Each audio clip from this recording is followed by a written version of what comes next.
la vie du parti. Il n'y a pas de circonscription électorale, et particulièrement la 15e, qui, à l'issue de l'élection des députés à l'Assemblée nationale le 8 janvier 2023,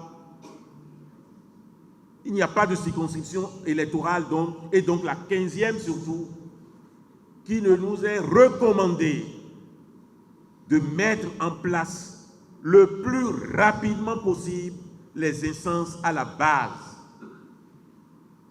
Toutes les évaluations du scrutin dernier sont unanimes à ce sujet. La question a été portée devant la direction exécutive nationale qui a recommandé au bureau politique d'autoriser la mise en place des instances à la base.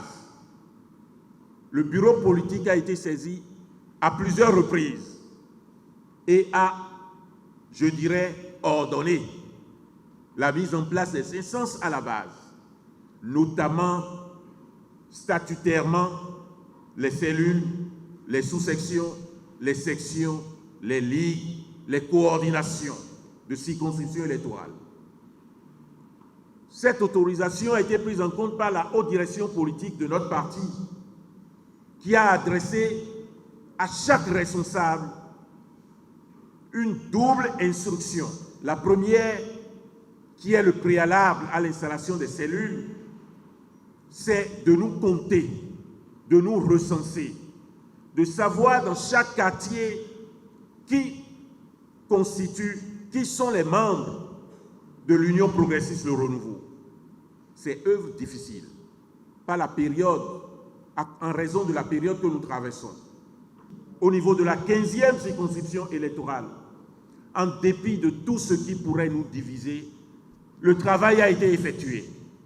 Le recensement a connu un succès important, un succès salutaire, de sorte qu'il est possible de dire aujourd'hui que dans chaque quartier, de chaque arrondissement, du 1er au 6e arrondissement, nous avons un nombre suffisant de militants dans le littoral.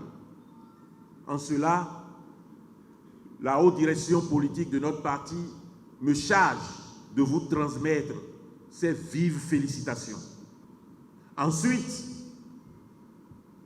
l'opération importante, l'installation des cellules. Les résultats viennent d'être dévoilés et qui sont rassurants. Dans tous nos quartiers de ville, dans la 15e circonscription électorale, nous avons des cellules installées.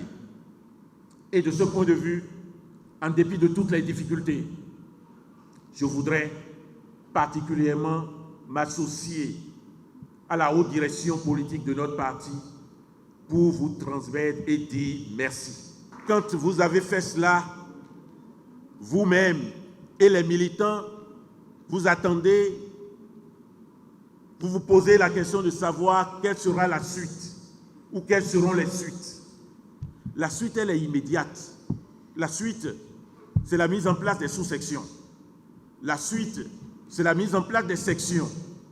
La suite, c'est la mise en place des coordinations, notamment de la coordination de la 15e circonscription électorale. La suite, c'est la mise en place de la Ligue des jeunes. La suite, c'est la mise en place de la Ligue des femmes. Mais comment faire? Comment y parvenir?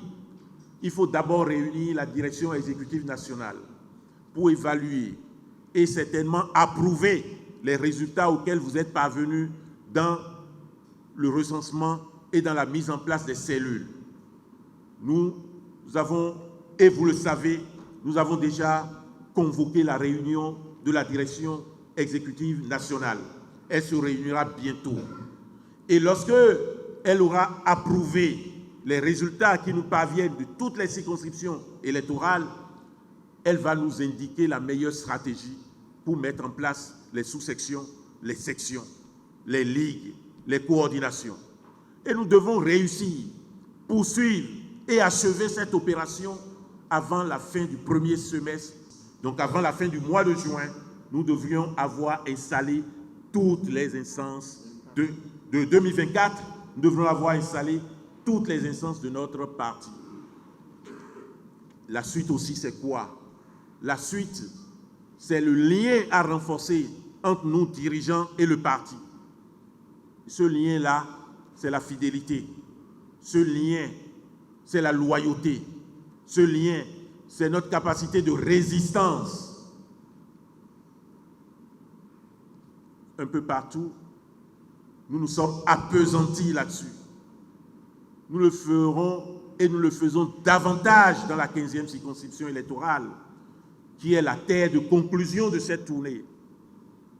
Le plus important, c'est l'intensité du rapport entre les dirigeants et le parti. Les dirigeants que vous êtes, que nous sommes, et le parti.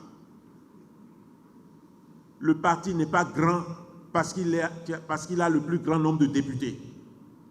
Le parti n'est pas grand parce qu'il a la majorité dans les municipalités. Le parti n'est pas grand parce qu'il a le plus grand nombre de ministres au gouvernement. Le parti n'est pas grand parce que toutes les autorités de ce pays, anciens ou nouveaux, sont pour la majorité membres du parti. Le parti n'est pas grand parce que le chef des institutions, la vice-présidente de la République, le président de l'Assemblée nationale et d'autres sont membres de notre parti. Ce n'est pas ce qui fait la grandeur d'un parti. Cela compte aussi. Mais ce qui compte, c'est l'intensité de nos rapports, de nos liens avec le parti. Et c'est cela, chers camarades, la fidélité, la loyauté. Un parti est grand lorsqu'il est solide. Un parti est grand lorsqu'il est solide. Et la solidité, c'est le lien indestructible entre les dirigeants et le parti.